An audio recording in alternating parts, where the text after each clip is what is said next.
Tudo posso naquele. Sim. Não disse fora, ele disse naquele Sim. que me fortalece. Então, em Jesus tudo podemos. Isso rompe com toda a crença limitante. Em Cristo você pode ser um homem de Deus.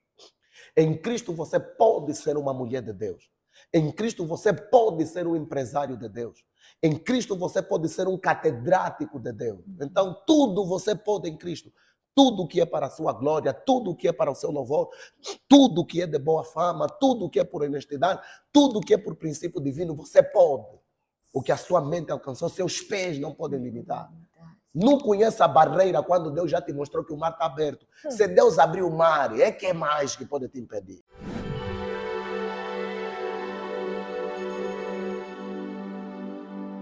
Bem-vindos a mais um Pó de Fé, um programa que é de Deus, que veio levantar e fortificar a sua fé. Mais um domingo nós estamos aqui, nas vossas telinhas, para então juntos crescermos naquele que é o Evangelho de Cristo Jesus. Nós temos um convidado escolhido de Deus, que também obedeceu o Espírito Santo e que vai passar aqui uma tarde conosco, que eu vos garanto que não será em vão. Uma tarde de muito aprendizado. Fiquem ligados e não se esqueçam, partilhem a nossa página, subscrevam o nosso canal, curtam o máximo. A tua partilha está a salvar vidas.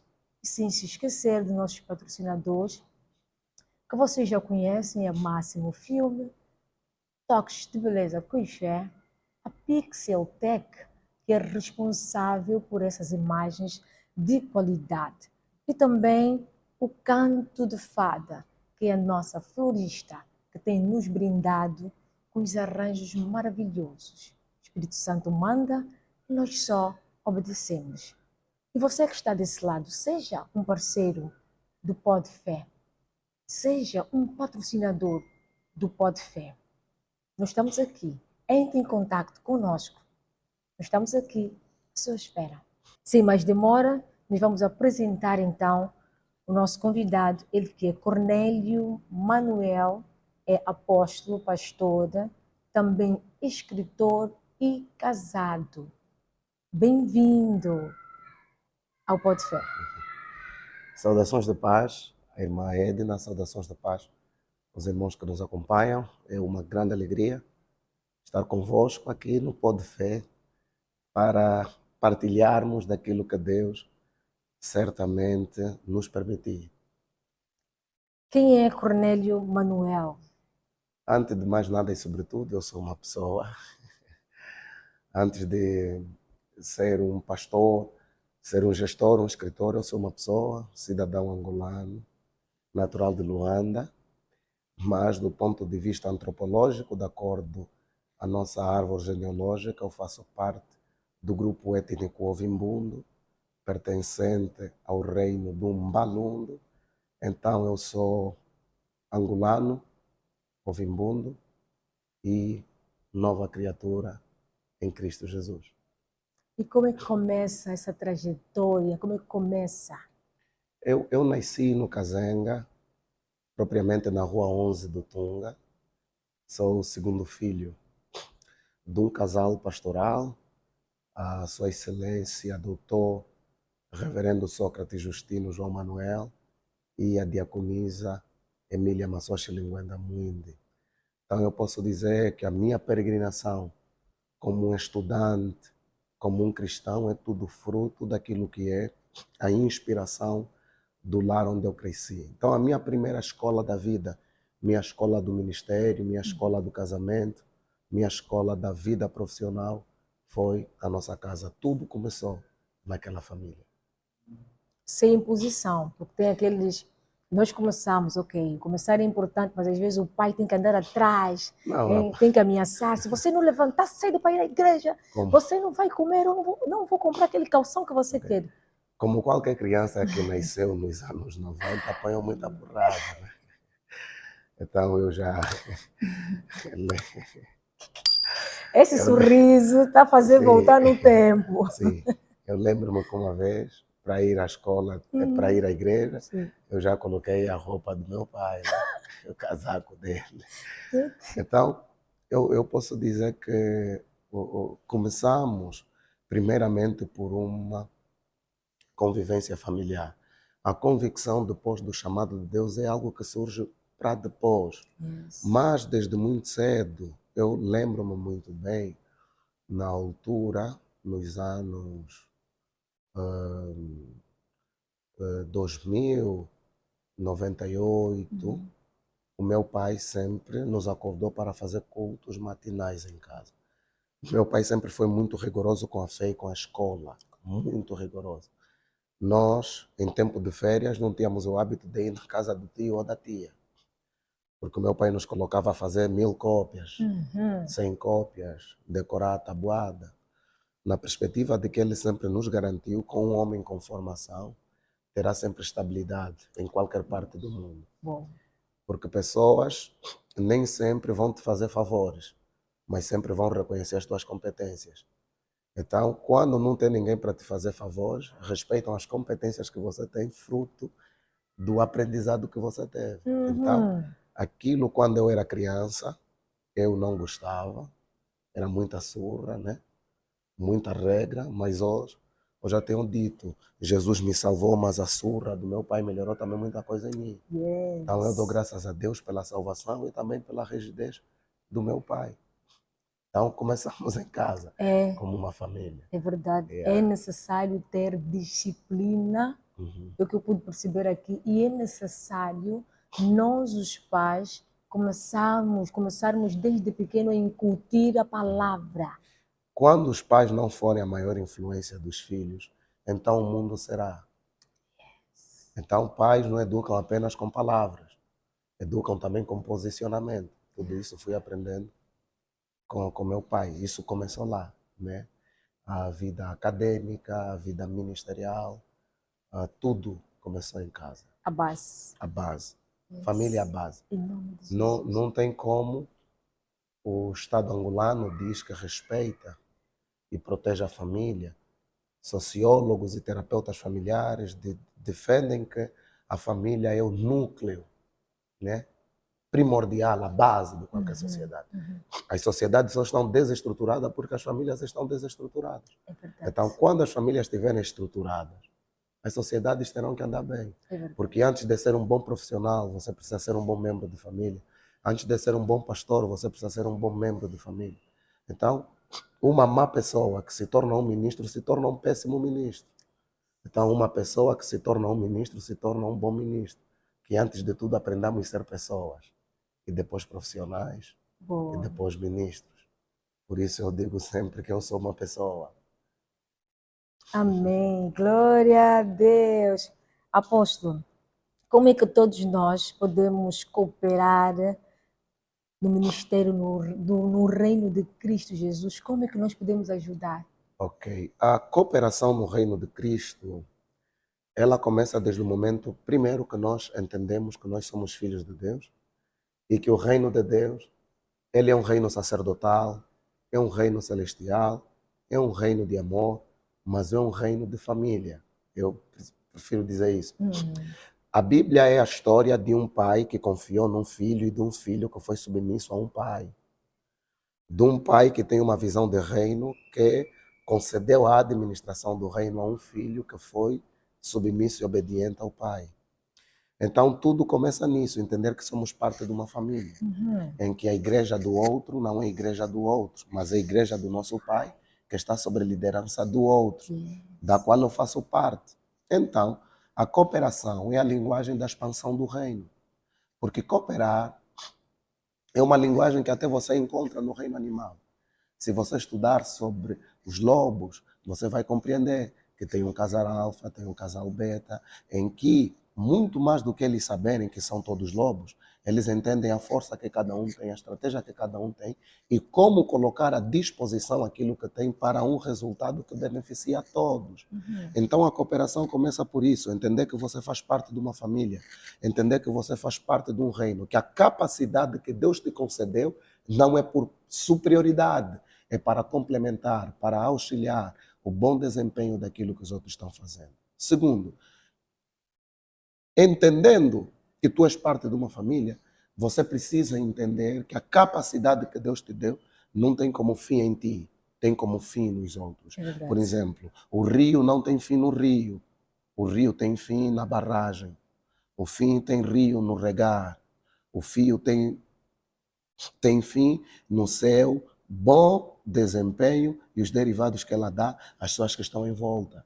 Né? Porque o oxigênio é produzido pelas plantas, mas as plantas não são os que se beneficiam inteiramente do oxigênio, são as pessoas. Então você precisa entender que a capacidade que você tem é uma joia de Deus, é um recurso de Deus, é uma dádiva de Deus para o bem do próximo.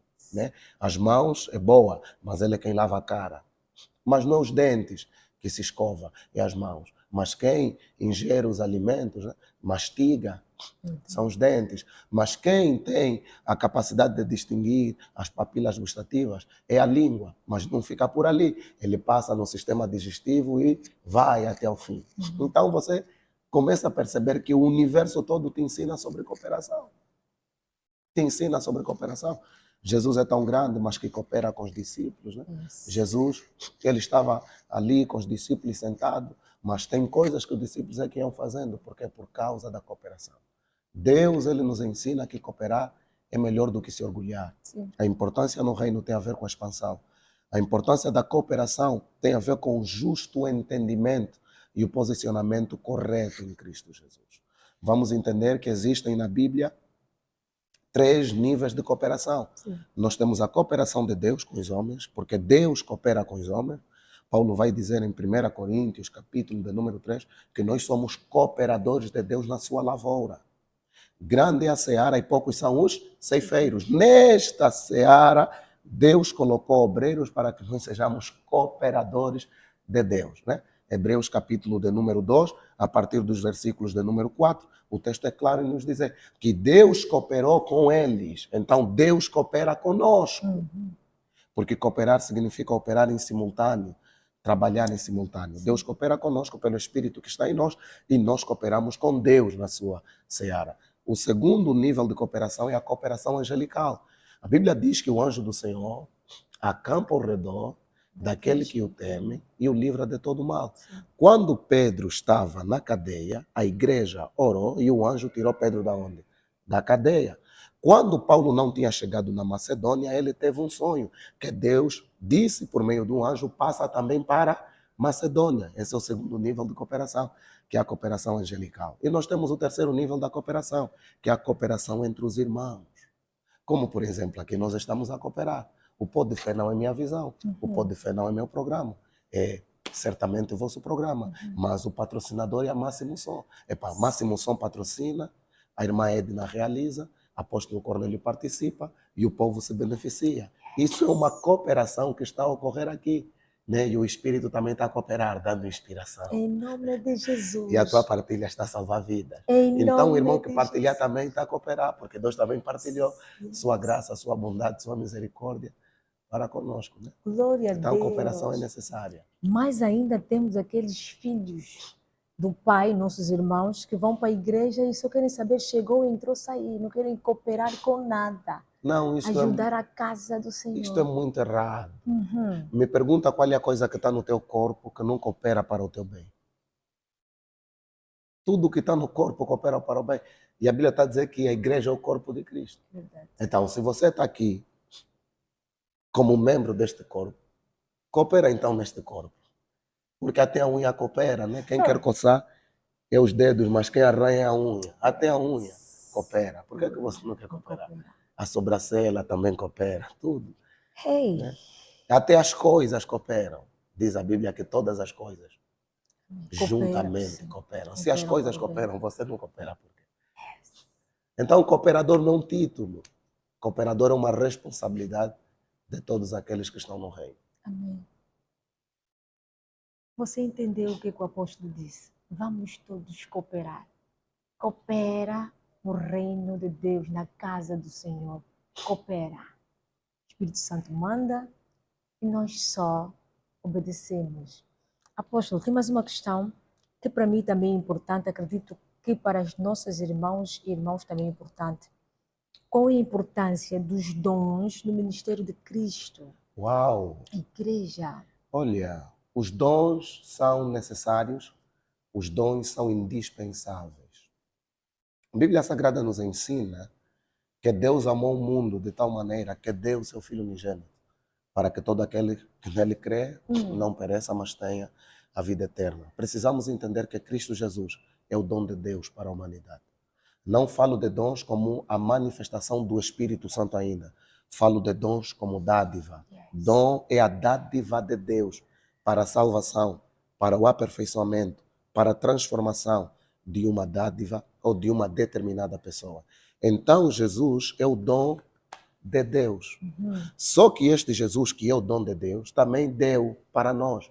Jesus diz: eu vos enviarei o outro Consolador, o Espírito Santo. Então, o Espírito Santo também é uma dádiva de Cristo Jesus. E esse Espírito Santo, quando veio, também nos deu dons. Então, o Pai deu, o Filho deu, o Espírito deu. Então, o dom é a manifestação da capacidade que o Espírito tem e ministra para alguma pessoa. E o apóstolo Paulo vai nos ensinar em 1 Coríntios, capítulo de número 12, versículos de número 7 abaixo, que a importância dos dons é para edificação e não para exibição. Você não tem o dom da profecia para se exibir, mas é para edificar. Você não tem o dom das línguas estranhas para se exibir, mas para edificar. Porque mensagem sem manifestação de dom é discurso falacioso. O dom manifesta o poder de Deus e a capacidade de Deus na vida de uma pessoa. Deus cura. O Deus que cura fez com que o Espírito desse o dom de quê? De cura. Só existe cura na igreja porque existe o dom da cura. Até na igreja não se fala porque você tem retórica e tem oratória, é porque tem o dom para falar. Até falar é um dom. Até comunicar é um dom. Né? Então, o dom tem como finalidade o aperfeiçoamento da pessoa que está ao seu lado. E o apóstolo Paulo vai dizer em Romanos, capítulo de número 1, versículo 11, há muito desejei estar convosco para vos comunicar algum dom espiritual. Os dons espirituais se comunicam, os dons espirituais se partilham. Então, nós precisamos entender que quando nós falamos dos dons espirituais, nós encontramos essas classificações. Nós temos os dons de locução. Quando falamos os dons de locução, são aqueles que se manifestam pela expressão da fala. E pela expressão da fala, nós temos o dom de profecia, nós temos o dom de línguas e nós temos o dom de interpretação. O dom de língua estranha, mas o dom de interpretação é igual à profecia. Quando eu falo língua e interpreto, isso se transforma em profecia, tanto para mim como para aquele que ouve. Por isso, Paulo não nos aconselha apenas em ter dons, nos ensina a abundar nos dons. A abundância do dom da língua estranha está na interpretação, porque todo dom chama outro dom. Você não pode ter o dom de socorro, não pode ter o dom de caridade se você não tiver o dom de partilhar, o dom da misericórdia. Então é necessário sabermos isso, que os dons têm como finalidade o aperfeiçoamento dos santos. Né? Depois dos dons de locução, nós temos os dons de revelação. Dentro do dom de revelação, nós temos a palavra de conhecimento, temos a palavra de sabedoria e temos o dom de discernimento de espírito. A Bíblia vai dizer, né, sondai os espíritos, porque nem todos os espíritos vêm de Deus. Então, o dom de discernimento de espírito, ele se manifesta como a capacidade sobrenatural de distinguir a fonte. Não é a palavra, a fonte da palavra. Certo dia, Paulo estava a passar.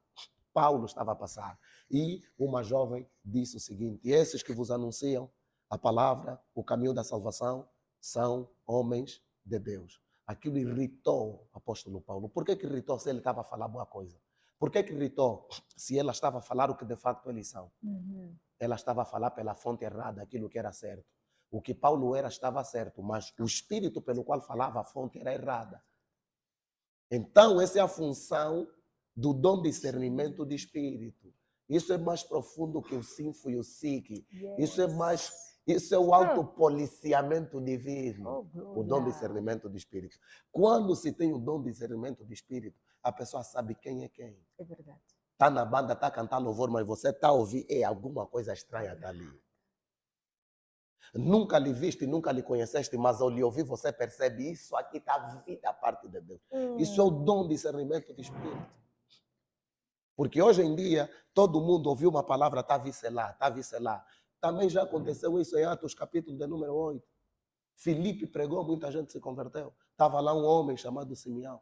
Afinal, era grande mágico. Ele foi e trouxe dinheiro e apresentou para Pedro. E ele disse, eu quero também isso. Pedro disse, vai para você e a tua perdição com o teu próprio dinheiro, porque achaste que o dom de Deus se adquire com dinheiro. Dom não se adquire com dinheiro. Não há dinheiro que gera impactação. Não há dinheiro que gera afetação. Mas existe a graça que traz a unção, a graça que traz a renovação, a graça que traz o poder. E isso simplesmente é por meio de Cristo Jesus. Então, depois dos dons de revelação, os dons de elocução, nós temos os dons de poder. Sim. Dentro do dom de poder, nós temos o dom de fé. Temos o dom de cura. Temos o dom de maravilha. Enquanto o Espírito Santo estiver na terra, repito, enquanto o Espírito Santo estiver sobre nós, repito, enquanto o Espírito estiver na igreja, enquanto o Espírito descer sobre nós, haverá sempre dons e haverá poder. Uma igreja sem dom é uma igreja fracassada. Uma igreja sem o Espírito é uma igreja acabada. Mas uma igreja que anda nos dons e na virtude do Espírito é uma igreja veloz. É uma igreja que tem a compreensão da manifestação da graça de Deus. Então, os dons são importantes para o avanço. Jesus disse, esses sinais seguirão aos que creem no meu nome. Em meu nome falarão novas línguas. Em meu nome curarão os doentes. Em meu nome ressuscitarão os mortos. Então, em nome de Jesus, os sinais e os dons seguem. Não segue dom, o dom te segue. Enquanto tem pessoas seguindo o dom, segue Jesus e o dom te segue. Não siga dons, siga Jesus e os dons vão te seguir. Os dons vão te seguir. Yeah. E hoje em dia, nessa sociedade em que nós vivemos, as pessoas querem muito sucesso. Querem muito imediatismo. Se ele está aí, se ele está profetizando, eu também quero profetizar. E o apóstolo disse, os dons não se compram. Exatamente. Mas muita gente hoje pensa que os dons se compram. Não, dom não se compra. A Bíblia diz o seguinte, e é necessário que eu fale isso, irmã Edna, no capítulo de número 13 de 1 Coríntios, Paulo vai dizer, buscai os dons, principalmente o de profetizar. Mas no versículo mesmo 13, ele ainda diz, vos mostrarei o excelente caminho, que é o amor. Então, a base para operar em todos os dons é o amor. Jesus operou em todos os dons porque ele próprio é o amor e ele fazia isso na base do amor. Mateus capítulo de número 9, versículos de número 35 até o capítulo 10, o versículo 1, ele vai dizer, e Jesus percorria cidades e aldeias, pregando o evangelho do reino. Curando, ensinando, pregando o evangelho do reino. E tendo visto a multidão, teve grande compaixão, porque andavam desgarradas como ovelhas que não têm pastor. E disse, grande é a seara e poucos são os ceifeiros. Rogai, pois, ao dono da seara para que mande mais ceifeiros. E chamando os 12 discípulos, deu-lhes poder e autoridade sobre os espíritos imundos e poder para curar as enfermidades. Perceba que Jesus está dando dom, está dando chamado por causa do amor para libertar o homem da condição em que se encontra. O amor é que deve te mover, o amor é que deve te centrar, o amor é que deve te direcionar. Se você está a buscar o dom de cura, você está a buscar por causa do amor aos doentes. Porque você está cansado de ver alguém no hospital a reclamar, até quando o médico não me cura? Será que Deus não existe? E isso dói no teu coração e você quer manifestar a glória de Deus. Isso te leva a buscar com fervor. Deus cura esta pessoa. E Paulo vai dizer, porque em Cristo, nem a circuncisão nem a incircuncisão mas a fé que opera por amor. Então a fé deve operar no amor. O caminho excelente para operar em todos os dons é o amor. Não é ter igreja cheia, é ter o reino cheio. Mas às vezes o reino cheio se manifesta também como a igreja cheia. Então você tem que estar cheio de amor para estar cheio do Espírito, cheio do amor para estar cheio dos dons espirituais. Então, nós não podemos buscar mais dons sem buscar mais frutos. Então, frutos e amor andam juntos para que a glória de Deus se manifeste juntamente na tua vida. Então, isso é necessário, irmã Eden. O outro está a profetizar. Talvez o teu dom é profetizar. Todo dom é mesmo o dom da misericórdia. O teu dom é mesmo de ser milionário, ser rico, ser o bolado da igreja. Para financiar aquele homem que tem o dom de profetizar. Jesus só chegou longe porque tinha a pessoa que financiava. É verdade. Jesus só multiplicou pão 2 vezes. As outras vezes compravam. E a vez que Jesus multiplicou pão porque já era tarde e o dinheiro era pouco e era distante. Então tem milagres que Jesus fez por causa da escassez. Hoje em dia nós estamos a orar para ter viagem, porque ainda não temos nossa própria agência, não temos nossos próprios aviões. Quando nós temos nossas próprias agências, nossos aviões, as pessoas já não vão orar para viajar, vão agradecer porque viajaram. Obrigado. Estás a ver? Então é necessário entender essas coisas. É necessário perceber isso. Então você não vai conquistar dons na imitação, você vai ter dons na revelação. É a revelação que te faz perceber, não, esse é meu dom. Verdade. Então, dom você pode buscar, mas não por imitação, pela revelação e orientação que o Espírito ministra. E por amor. Muito amor. O segredo da salvação dos homens foi amor. O segredo da operação de Jesus foi amor. O segredo para Moisés libertar o povo que estava no Egito é amor.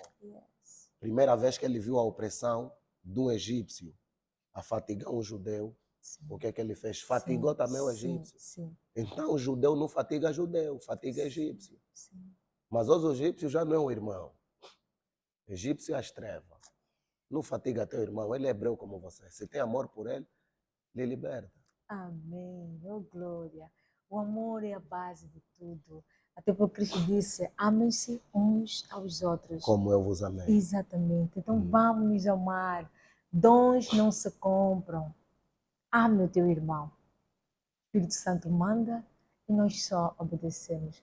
Apóstolo, nessa linda caminhada de muita sabedoria, já alguma vez pensou em desistir? Renunciar? Desistir, renunciar, eu não diria que eu renunciasse, né? Todo perfume revela uma floresta morta ou uma planta cortada.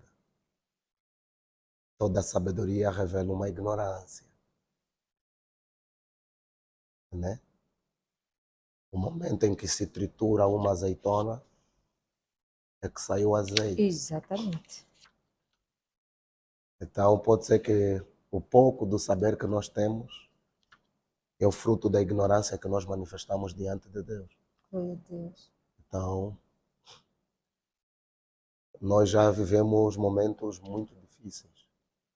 Eu sou filho do pastor, já chegou um tempo em que eu sempre tenho dito, eu tenho muitas razões, eu teria muitas razões para não ser um crente, mas tive a fé suficiente para ser obediente.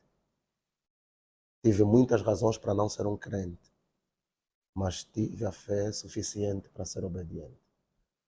Em momentos em que o meu pai estava a liderar uma denominação, ele foi traído, envenenado e perseguido. E inventaram coisas sobre ele. E nós éramos crianças ainda, meninos na fé. E vimos pessoas que pela sede de poder, né, sede de liderar, foram capazes até de querer matar alguém que ajudou, alguém que pagou. Eu lembro-me de vezes que eu não dormi no colchão, não comi bem, porque meu pai teve que pegar recursos para colocar na igreja. Mas mesmo assim eu vi pessoas, né, a se voltarem contra o meu pai. Então, como criança naquela altura, na minha cabeça já estava. que irmãos da igreja são ingratos, Uhum. que não reconhecem a dimensão do sacrifício de um pai que é pastor. E viram-se as costas, falam mal da mulher, falam mal dos filhos. Né? Então, aqueles momentos foram de grande dor e de grande aprendizado com o Senhor. Fomos indo consultar a vontade de Deus, indo buscar. Já tivemos pensamento de nos revoltar contra essas pessoas. Nós já tivemos até ameaça de morte. Né? Então, posso dizer que durante esta caminhada já vivemos momentos muito amargos. Né? E Jesus vai dizer que nós somos a carta escrita por Deus. Ele é a rosa de Saron. E durante toda esta peregrinação, então aprendemos a exalar o melhor perfume em cada corte. Cada corte. Aprendemos com Deus nesta caminhada que se manifesta como conhecimento. Né? Já queríamos, sim, muitas das vezes rejeitar. Mas eu tenho dito, Jesus me conseguiu. Ele ganhou. Amém. Yeah. Ele ganhou. Ganhou na cruz, ganhou na morte, ganhou na ressurreição, ganhou também a minha vida, ganhou também o meu coração. Não encontro razões, porque nem a fome me fez desistir, Yes. nem a escassez me fez abandonar, nem as lutas me fizeram perder. Antes, pelo contrário, ganhei. Houve um momento da minha vida, acho que eu fui consagrado diácono no dia 25 de outubro de 2015. Eu partilhei até a foto recentemente no meu Facebook. Eu era criança ainda, né? Inexperiente de muita coisa. E nós saímos da congregação onde estávamos a congregar por recomendação do nosso pai. Nosso pai disse-nos que quem tenta atingir um pai não consegue, então o alvo dele se torna os filhos. Então vocês precisam sair, conservar a vossa fé. Lembram que o ódio dos homens não é maior do que o amor de Deus. Amém. Amém. A revolta de pessoas frustradas não anula a provisão de Deus. Vão, Glória. congreguem num lugar. Fomos indo. E naquele caminho que fomos, Deus foi nos forjando, nos alimentando, nos nutrindo com o amor dos outros irmãos. Em momentos que nós queremos desistir, Deus pode enviar pessoas como bálsamos. Né? Sim. Existiu um momento da caminhada de Jesus que até a cruz para levar teve que ter Simão Cirineu. Verdade. Quando Deus alinha o seu propósito em nossas vidas, vai colocar ajudadores da caminhada, ajudadores do destino. Então, querer desistir como qualquer pessoa já queríamos desistir, querer abandonar como qualquer pessoa já queríamos abandonar. Mas o mundo não é endereço para quem já está em Cristo Jesus. Glória a Deus, Yeah. apóstolo. Louvado seja o nome do Senhor. Apóstolo, o que é um profeta escriba? Profeta escriba. Não se fala muito. Profeta escriba. Não se fala muito. Não, sobre. olha, eu ainda estava respondendo a questão. Eu vou responder esta pergunta, mas talvez eu podia falar isto de maneira terapêutica para um irmão que está aí. Sim. Não há quem esteja em Cristo Jesus e nunca pensou que Deus lhe abandonou. Porque até Jesus na cruz também disse Elohi, Elohi, lama sabachthani. Deus meu, por que me abandonaste? Não porque ele sentiu que Deus o tinha abandonado, mas era a expressão de alguém que tinha certeza de que o Pai sempre foi com ele e estava a passar por um momento que ele queria ter uma expressão viva da presença do Pai. Uns já pensaram abandonar porque a família traiu, uns já pensaram abandonar porque emprego foi à falência, uns já pensaram abandonar porque a empresa deu crise, uns já pensaram abandonar porque melhor mulher lhe deixou, amigos lhe abandonaram. A minha palavra é esta. A maior prova de um cristão não é quando ele consegue ouvir a voz de Deus. Não é quando ele consegue ter o alimento. Não é quando ele consegue sentir a presença de Deus. A maior prova nessa vida cristã é quando você sabe que Deus existe, mas não estás a ver a manifestação da existência. A maior prova nesta vida é quando você, mesmo não sentindo, mesmo não vendo, continua obediente à vontade de Deus na sua vida. Então nem sempre você vai sentir, nem sempre você vai ver, mas sempre você precisa ser obediente à vontade de Deus. Ele disse vinde, ele disse permanecei, ele disse ide. Então, existe um momento que nós vamos sentir forte a presença de Deus. É verdade. Mas existe um momento que você não vai sentir nada. Vais orar, vais pensar que ninguém está a te ouvir. Vais gritar, nem vais calorear, não vais sentir nada. Então, neste momento da vida, certamente você precisa se manter obediente. E muito mais do que sentimentos, ter convicção de que Ele disse: eu habito em vós e vocês habitam em mim. Não desista dessa caminhada, porque Jesus é o caminho, Jesus é a verdade e Jesus é a vida. Então, respondendo, o que é um profeta? Profeta é um homem de Deus, chamado por Deus, vocacionado por Deus, que pela consciência de Deus fala da palavra de Deus. Então, o profeta é um servo, um filho. Primeiro é um filho e depois é um servo. Navi ou Nabi, que significa mensageiro da palavra de Deus. Então, quando falamos de escriba, o escriba é alguém que tem a capacidade de escrever, a capacidade de transliterar. Quando nós vamos ver na Bíblia Sagrada e falar dos profetas canônicos, nem todos eles foram escribas, ou seja, nem todos eles escreveram. Por exemplo, não foi Jeremias que escreveu o livro de Jeremias. Quem escreveu o livro de Jeremias foi Baruque. Então, Baruque foi um escrivão, Baruque foi um escriba. Para quem? Para a vida de Jeremias. Então, quando falamos de profetas escribas, certamente que nós estamos a falar de classes e tipos de profetas que foram capacitados com a capacidade de escrever. Mas precisamos entender que esta palavra escriba está juntamente no Antigo Testamento para classificar as pessoas que tinham a responsabilidade de escrever a santa palavra de Deus. Por isso é que Pedro vai dizer que nenhuma profecia da Bíblia é de particular interpretação, porque homens santos de Deus falaram inspirados pelo Espírito Santo. Diz a história que os homens que escreveram a Bíblia, só para escrever uma palavra, eles tinham que lavar as mãos, não é na terra, no primeiro andar. Subiam no primeiro andar, lavavam as mãos e depois voltavam para escrever a letra A. Meu Deus. Então, um homem, profeta, escriba, não é que escreve à toa no Facebook, não é que escreve à toa no WhatsApp. É alguém que escreve sabendo que os seus dedos, as suas mãos, são instrumento da manifestação da vontade de Deus.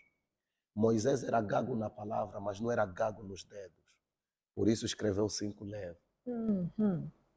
Então um profeta escriba, não pode ser gago nas palavras. Né? Tem que saber o que ele está a escrever, é aquilo que Deus escreveria. Que ele escreve aquilo que Deus escreveu no seu coração. Ele escreve aquilo que Deus escreveu na sua mente. Amém. Então, certos livros serão escritos porque Deus já escreveu em você. Glória a Deus. Então, esta é a classificação de um profeta escriba, né? Mas existem várias classes de profetas. Muito bom. O Espírito Santo mandou e o servo de Deus está aqui conosco. Está a ser uma tarde abençoadíssima. Também sei que o servo de Deus é escritora, não é? E tem um título do livro que me chamou muita atenção, que diz assim: o que a sua mente alcança, seus pés não podem os seus limitar. pés não. Por que esse título? Ai, Jesus. Gostaria que descrevesse um pouco sobre esse livro e o título que me chamou bastante atenção. O tema do livro é o que sua mente alcançou, seus pés não podem limitar. Mas este é um livro que vem de uma parafrase, fruto de uma inspiração que eu tive por conta da mulher do fluxo de sangue. O tema do livro, na verdade, seria o que a sua fé alcançou, seus atos vão materializar. Mas como na altura eu fazia parte de uma editora que tratava de assuntos ligados a desenvolvimento pessoal, orientação vocacional, orientação ministerial, então nós colocamos o tema: o que a sua mente alcançou, seus pés não podem limitar. Porque o que a sua mente alcançou, fala mesmo de projeção. Seus pés não podem limitar. Isto é uma, como é que nós podemos dizer? É uma figura de estilo. Ela é uma metáfora. Sim. E deixa-me aqui explicar. Aquela mulher, tendo ouvido falar de Jesus, ela disse consigo mesma: se eu tão somente tocar, eu serei curada. Seria curada. Aquela mulher, antes de chegar com os pés e chegar com as mãos, ela chegou com a mente. Yes. Então, nada do que está aqui é fruto de uma ação que não fora projetada com a mente. Esse banco que está aqui saiu da mente de uma pessoa. A blusa que você tem saiu da mente de uma pessoa. A lapela que estamos a usar saiu de uma mente de uma pessoa. Então, não há nada que existe hoje que não saiu da mente de alguém. E algo que vai existir amanhã, que não sairá da mente de alguém. Então, o livro trata sobre a capacidade de projetar e a faculdade para realizar. Então, o livro trata disso. Então, como é um livro que muito mais do que pertencer a mim e pertence à editora, eu tenho que respeitar os direitos autorais. Então, é um livro que tem 4 capítulos e trata de aspectos, e uma das coisas que eu podia dizer do livro é que ele fala muito sobre quem somos, a razão da nossa existência, o propósito da nossa existência. Fala também sobre conexões certas para certas coisas se materializarem na nossa vida, dependem de conexão, né? Ali fala sobre a sabedoria de quem você se conecta, porque com quem você se conecta diz muito aonde você está ou possivelmente estarás. Então, antes de Daniel chegar até no palácio, ele teve que estar com o chefe da guarda, e é o que lhe fez entrar. Então, suas conexões determinam onde você está ou possivelmente você estará. E aquele livro fala da sabedoria de conexão. E na sabedoria de conexão, ele ensina a se conectar com pessoas de visão. Ele ensina a se conectar com pessoas de recurso. Ele ensina a se conectar com pessoas de valor. Ele ensina a se conectar com pessoas de sabedoria. Ele ensina a se conectar com pessoas de fé. Aprenda a se conectar com pessoas que certamente, né, aprimoram, potencializam capacidades e graça que existem dentro de nós. A Bíblia é um livro de conexões. De conexões certas e de conexões erradas também. Mas a Bíblia recomenda sempre mostrar conexão certa. Exatamente. A conexão de Acabe com Jezabel deu ruim, mas a conexão de Elias com Eliseu deu coisa boa. A conexão de Paulo com Barnabé deu coisa boa. Então você precisa se conectar com pessoas de visão. E uma das verdades que este livro nos ensina, do tipos de conexão, ele ensina também sobre procurar pessoas que te potencializam. Por exemplo, Maria estava concebida de Jesus. Isabel estava concebida de quem? De João Batista. E Maria, quando estava grávida de um dia, foi procurar Isabel, que estava grávida de 6 meses. E foi ao encontro dela. E quando Isabel vê Maria, ele fala: de onde me vem isso que vem me visitar? A mãe do quem? Do meu Salvador. Porque a criança que estava dentro saltou de quê? De alegria. Então você precisa se conectar com pessoas que agitam a coisa que está dentro de você. Não é que mata o que está dentro, é que agita o que está dentro. Então é tipo dessas conexões. Você vai ver que a própria Maria tinha conexão com Isabel e depois Jesus também tem conexão com quem? Com João Batista. Porque existem projetos que geram projetos, incitam projetos que geram resultados a longo prazo. Então o livro também trata sobre essas coisas. Então é um livro bom. O que a sua mente alcançou, os seus pés não podem limitar. Isso também nos ensina a vencer crenças limitantes. A Bíblia diz: tudo posso naquele que me fortalece. A Bíblia não disse algumas coisas. A Bíblia disse: tudo posso naquele que me fortalece. Em Cristo Jesus tudo podemos. Mas não é tudo de tudo, é tudo nele. Tudo posso naquele. Não disse fora, ele disse naquele que me fortalece. Então, em Jesus tudo podemos. Isso rompe com toda a crença limitante. Em Cristo você pode ser um homem de Deus. Em Cristo você pode ser uma mulher de Deus. Em Cristo você pode ser um empresário de Deus. Em Cristo você pode ser um catedrático de Deus. Então tudo você pode em Cristo. Tudo que é para a sua glória, tudo que é para o seu louvor, tudo que é de boa fama, tudo que é por honestidade, tudo que é por princípio divino, você pode. O que a sua mente alcançou, seus pés não podem limitar.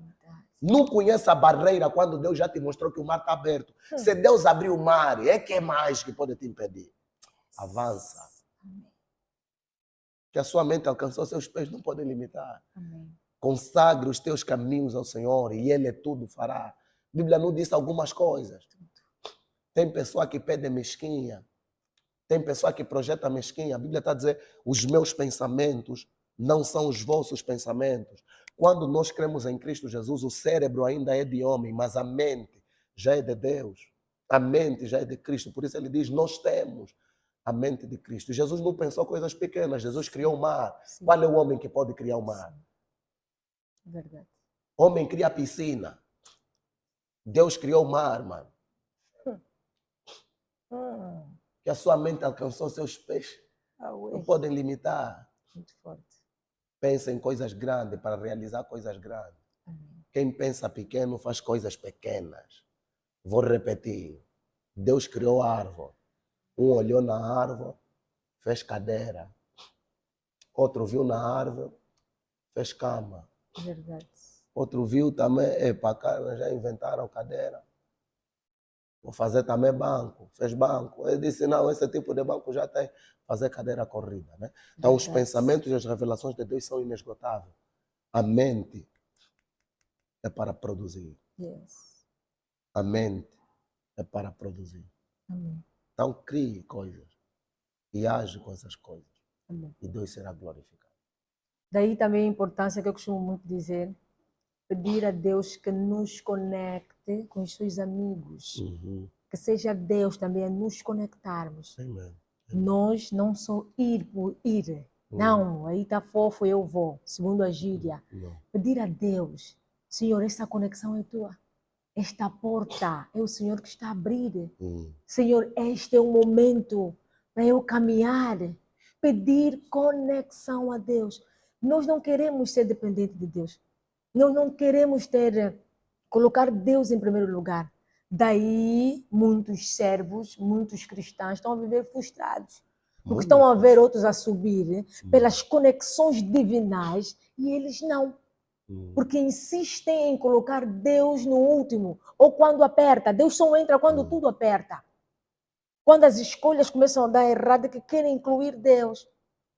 Eu, na primeira pessoa, eu peço sempre a Ele. Amém. E dependência total. Amém. Senhor, se essa porta não for tua, não permita que eu entre. Amém. Mesmo às vezes Deus me mandando eu ir em determinados sítios, eu ainda pergunto por 3 vezes, Senhor, é mesmo para ir? E aí Deus aparece e diz, sim, é mesmo para ir, porque lá você vai ser conectada com fulano e cicrano. Diz isso e aquilo. Amen. Então, daí algumas pessoas não percebem e vão pensar que é tudo de repente e é por mim mesma. Não. Existe um Deus que na qual eu coloquei em primeiro lugar. Amen. E assim como o servo lhe colocou em primeiro lugar. Conexões divinais. É verdade. Nós precisamos de conexões. Nós precisamos depender de Deus. Independência é sonho dos homens. Yes. Dependência é a recomendação de Deus. O peixe depende do mar. Verdade. As plantas dependem da terra e da água. Até para que o rio cresça no seu caudal, depende da chuva. E a chuva depende do processo de evaporamento das águas. Então a vida de um homem vai bem quando depende de Deus. Eu, pelo menos, não sonho com independência. Eu sonho mesmo com a dependência da provisão divina. Eu sonho todo dia com a dependência da provisão divina. Sonho todos os dias com a dependência do Espírito. Quero ser um eterno dependente. Porque Jesus disse, aquele que não for como criança não herdará o reino dos céus. É verdade. A criança ali mesmo é dependente. Porque a criança estava no colo. Até a posição que você tem deve ser uma dependência de Cristo Jesus. É verdade. Quero continuar no colo de Jesus, bem dependente mesmo. Ele para beber água ainda pede, pai. Papá, yeah. Depende de Jesus. Depender de Deus é o grande livramento que você vai ter. Você só será livre dos demônios, livre da depressão, livre da ansiedade, livre das perturbações, livre das coisas psicossomáticas quando você for dependente de Deus. Uhum. Jesus era tão poderoso, mas que dependia do Pai. Yes. Jesus era tão sábio que dependia do Pai. Por que você quer ser independente? Agora, ser independente é sonho de todos. Independência financeira, até a dependência financeira depende do estado econômico de um país. Qual é o empresário que não depende da lei da procura e da oferta? Sim. É verdade. Então, a consciência de dependente do favor de Deus tem que estar em nós. Glória a Deus. Seja dependente do favor de Deus. Então, dependência na oração, dependência na pregação. Quando a pessoa já não depende de Deus, ele se torna craque. O reino não é para craques na pregação. É para dependentes na inspiração. De tanto ser craque, a pessoa depende muito de hermenêutica, homilética, exegese. Não é que você não pode estudar. Estuda essas coisas, aprenda essas coisas, mas não faça disso recurso da excelência da manifestação do poder de Deus. Ainda é o Espírito, ainda é a graça, ainda é a sua vontade. Por isso é que a Bíblia diz que não sejas sábio ao teu próprio entendimento, mas seja sábio à dependência da vontade de Deus. Orar é o grande sinônimo de dependência. E eu não sei quem foi longe sem depender de Deus. Ir longe sem depender de Deus é se desviar. Porque toda pessoa que foi longe, ele sabe que ainda depende da mão de Deus. Então, depender da mão de Deus é saber que eu cheguei pela mão que me levou. Porque quem leva a palavra lhe leva. Quem depende da palavra, a palavra provém na vida dele. Então, não vá para um lugar que a palavra não te leva. E não esteja numa posição que não seja dependência da vontade de Deus. Não. Nós precisamos ser dependentes, eternamente dependentes. Assim como a terra depende da chuva, e as plantas dependem da terra e da água, nós também sejamos dependentes de Deus. Assim como o peixe reconhece que sair da água é morrer, nós também saibamos que sair de Deus, sair da dependência de Deus é morrer. Dizer ao peixe que se você sair da água vais morrer, eu não estou a ameaçar, não estou a prometer morte, eu estou a dizer que o teu habitat natural é a água. Então, o habitat natural da nossa vida é Deus, né? Então, dependamos dele. Sim. Dependa de Deus, assim como eu dependo, o apóstolo depende.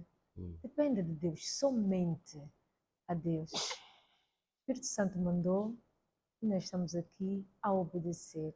Davi, Deus não disse que ele teria que lutar com Golias. Sim. Só lhe ungiu. Exatamente. Depois da unção é que veio a luta. E tudo aquilo faz parte do percurso. Deus não disse para José que você vai passar por um momento em que teus irmãos vão te trair. Sim. Tudo aquilo fez parte do processo. Então, tudo isso é parte. Né? Então, eu acredito que sou participante dessas coisas. Então, eu acredito que passei por isso para que, em algum momento da vida, Deus me colocasse como um bálsamo para alguém, para lhe fazer perceber que toda luta revela uma vitória e toda vitória revela uma preparação. Só que você não sabe que as lutas de hoje são uma preparação de Deus, tanto para ti como para a vida de alguém. É verdade. Porque quem muito vive de milagres é alguém que não é discípulo. Discípulo vive de amarguras, ovelha vive de milagres. Ovelha vê capim, pastor vê leão. Então, você começa já a aprender a lutar com o leão agora, para depois um dia lutar com Golias. Então, ele venceu o leão, ele venceu o urso, depois venceu quem? Golias. Mas tudo isso aprendeu na BEC. Então, a BEC, o oculto, mas Golias as pessoas já viram aonde? Ao público. Porque Golias é um martingue divino. Ele não lutou várias vezes com o gigante, é só uma vez. A outra vez que ele tentou de novo lutar com o gigante, escapou a morrer. Então, existem coisas que fazem parte do processo do marketing divino. Então, eu não gosto muito de contar sobre facadas que eu recebi e como eu aprendi da parte de Deus. Eu já li a Bíblia várias vezes, não resisti ao perverso. Mas houve um momento da minha vida em que eu estava a sair da faculdade. Eu saí da faculdade de noite porque o curso de gestão e administração pública eu fiz de noite. aqui na Universidade Agostinho Neto, Faculdade de Ciências Sociais. Então a gente saía muitas das vezes 21 horas e eu vivia no Quicolo. E eu não estou a falar Quicolo daqui de cima, estou a falar Quicolo lá embaixo, Sim. né? Quicolo lá na Rua dos Centenas. Então, lá não entrava mais táxi de noite, era época chuvosa. Eu tinha que passar no Aidadame. Então, passando aquela rua do Aidadame, ali tinha ladrões. E eu sempre passava na rua a cantar. E ele dizia, oh, pastor, está a sair da igreja ou da escola? Eu disse, não saí da escola, só assustei já um cafrique. Deu no cafrique. Mas como nós temos um histórico, já treinamos. Uma queda no camarada, morote, ele cai. E eu ouvi atentamente, o Espírito me disse, não resista ao perverso. O Espírito me deu uma visão clara do meu olho esquerdo a sair. Então, no momento que eu tive aquela visão, de maneira impulsiva, eu levanto as minhas mãos e me picaram já com faca. Aqui abriu, aqui abre, tá. E logo que abre, eu lhe disse, não luta, não Sim, luta. sim. Eu vou te dar tudo. O que é que você quer? Ele disse que era telefone. Peguei telefone, lhe dei. Queres mais o que? Dinheiro? Peguei o dinheiro que eu tinha, lhe dei. Ele disse, até pastor, você mora bom ir, estava embora remitente, por quê? Eu disse, não, haja calma. E naquele dia de manhã, eu tinha que ir pregar. Tinha que ir pregar no monte. E Deus fez coisas extraordinárias no monte. Ficaram com faca aqui, ficaram faca ali atrás. E naquela semana em que nós estávamos a estudar a palavra, sempre que saíamos, pessoas nos tramancavam. E Deus sempre dizia para não resistir ao perverso. Então, eu posso dizer que momentos difíceis, no Quicolo vivemos vários. Nós já tem momento em que estávamos a cultuar. Os gatunos entraram com pistola no templo, colocaram todo mundo.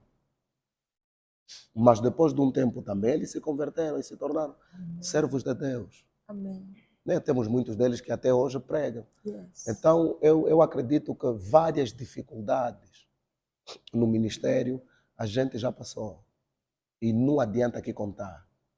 Quem não conhece a tua história, não conhece a tua carreira, questiona teus resultados. Então, eu não estou para pessoas que questionam resultados de agora, porque não conhecem a carreira de antes.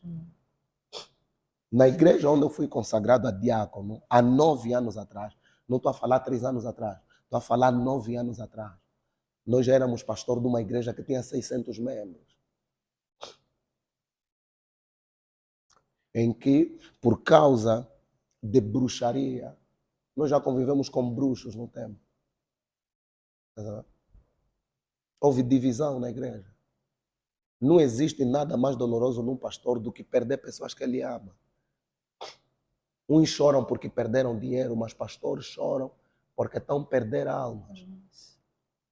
Né? Nós já choramos amargamente por pessoas que se desviaram. Então, foram momentos muito difíceis, momentos de rejeição. Você que quer ser e tem certeza que Deus te projetou para a grandeza, deve aprender a lidar com rejeição. É verdade. Pessoas rejeitam.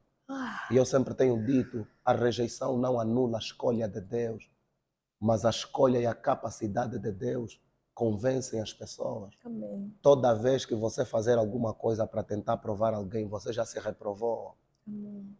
Então você não precisa fazer coisas para convencer ou para encantar alguém. Né? Vive a escolha de Deus na tua vida. Momentos difíceis vais ter. Tem pessoas que não acreditam. Hoje eu estou com um sapato da Zara, uma gravata com Pai Natal, um casaco amarelo. Já teve momentos que eu não tive nem sapato. As pessoas já me instigaram porque falam que aquele pregador anda com o sapato empoeirado. Porque eu também só tinha mesmo um sapato. Não tinha dois, só tinha mesmo um. Eu com bué de coragem a pregar nos autocarros. Há quem não sabe. Hoje eu uso uso perfume, mas teve tempo nessa vida que já usamos limão. Porque não tínhamos. Era pregar na rua, intensamente nos autocarros. Então, momentos difíceis todo mundo passa. A vida não é fácil. A vida é difícil. Mas a fé não é fácil. A fé não é difícil.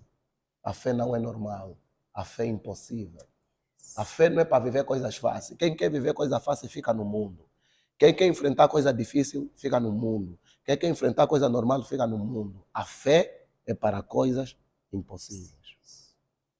Já saí da faculdade de economia a pé, na Marginal, a pé, até no Quicolo, na minha casa. Já estudamos à luz de vela. Aquilo que dizem pregar sangue frio. Né? Hoje em dia, começar a igreja tem que começar com a igreja que já tem ar-condicionado, que já tem luz, mas nós começamos igreja que não tem cadeira, aí sentar no bloco. Há momentos difíceis todo mundo passa, há momentos impossíveis. É o nível da dimensão que a fé te convoca a viver.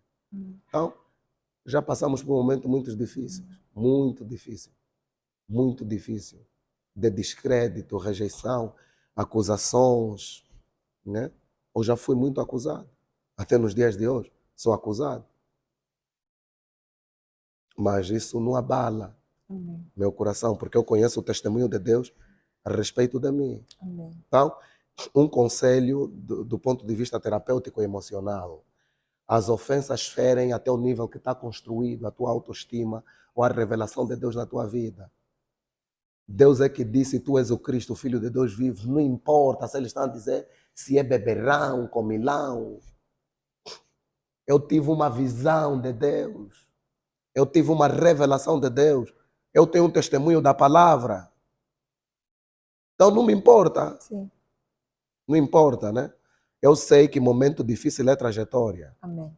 Eu sei que deserto não é destino. Yes.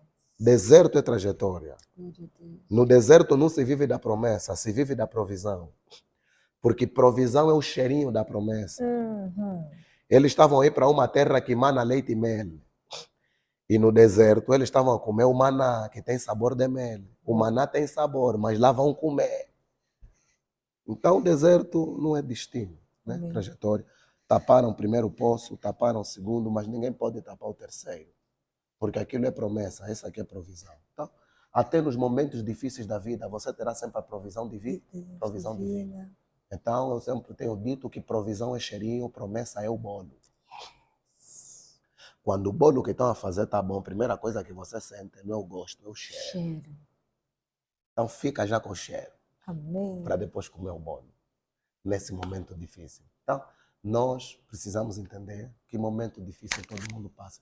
Nós somos discípulos de Jesus na vida, somos discípulos de Jesus na perseguição, somos discípulos de Jesus na oposição, somos discípulos de Jesus na crucificação, somos discípulos de Jesus na morte, somos discípulos de Jesus na ressurreição, somos discípulos de Jesus na glorificação, somos discípulos de Jesus também no reino. Então não queres tu ser discípulo apenas dos momentos bons, seja também discípulo dos momentos difíceis. Vais passar. E eu quero te dizer, o que estás a passar, vai passar. E o ditado popular angolano se diz, aonde a cabeça passa, o corpo passa. Jesus é o cabeça, a igreja é o corpo. Não há coisa que Jesus não passou que você não vai passar. Se Jesus passou da luta, você vai passar. Se Jesus passou da crise, você vai passar. Se Jesus passou no deserto, você vai passar. O que estás a passar, está a passar, porque Jesus também passou. Então vai passar. Amém. Nada é por acaso. O sofrimento, a dor faz parte do processo. E Paulo diz que tenho por certo que as aflições deste tempo não se comparam com a glória de que há de se revelar. Amém. Em momentos difíceis você precisa entender que não se aceita propostas que não fazem parte do propósito. Toda pessoa com um grande propósito de Deus terá sempre propostas aliciantes. E eu sempre tenho dito, vocês sabem por que José, no momento difícil da vida, não aceitou a proposta de se deitar com a mulher de Potifar? Porque ele não teve sonho que se deitou com a mulher de Potifar. Aquilo que Deus não te fez sonhar, não acorda para realizar. Não acorda para realizar. Eu não sonhei com a mulher de Potifar, eu sonhei com o reino. Yes, oh glória. Está difícil na cadeia, mas eu abraço a dificuldade do propósito para não viver a facilidade da proposta. Às vezes, o maior inimigo do propósito de Deus é uma boa proposta que te arranca do propósito. É verdade. Não queira tu viver propostas que não fazem parte do propósito. Está difícil, mas Deus disse que será pelo caminho difícil. Aguenta esta dificuldade. Satanás veio para Jesus e disse para ele: se tu és filho de Deus, transforma essas pedras em pães. Jesus disse: não, pão não é para, pedra não é para transformar em pão. Porque a pedra que Jesus negou multiplicar ou negou transformar são os pães que ele multiplicou. Yes. Então ele sabia, o poder que eu tenho não é para transformar pedra em pão, é para transformar corações de pedra em coração de carne, que recebem a mim, que sou o pão da vida. Yes. Então nós precisamos entender que Jesus, depois Satanás vai dizer: tudo isso te darei se prostrado me adorares. Jesus sabia que não vai conseguir todos nós prostrados, vai conseguir todos nós crucificados. Aquilo que Deus garantiu que você ia conseguir com sacrifício, não queira conseguir por prazer. Então aceite o sacrifício, aceite a luta, aceite a dificuldade e certamente Deus fará com que a sua graça se manifeste na sua vida. Glória a Deus, que tarde abençoada. O que é bom dura pouco. E tem aqui uma mensagem para todos vocês, não importa o processo, que diz assim: o processo é tão importante quanto a conquista. Seja paciente. Nada foge da vontade de Deus. Seja paciente. Esta luta, esta dor não vai te matar, porque Deus está no controle de tudo. Faz parte do processo. O Espírito Santo mandou, nós obedecemos e chegamos ao final de mais um programa. Não se esqueça, curtam a nossa página, partilhem o máximo. A tua partilha está a salvar vidas. Beijinho especial a todos vocês que têm enviado mensagens de carinho, de força para nós prosseguirmos. Seja um intercessor do Pode Fé. Ore por nós, porque nós também precisamos. Junta-se a nós. Seja um parceiro ou patrocinador. Nós estamos aqui deste lado para te receber. Obrigado pela audiência. Até o próximo programa. Beijinhos nos vossos corações.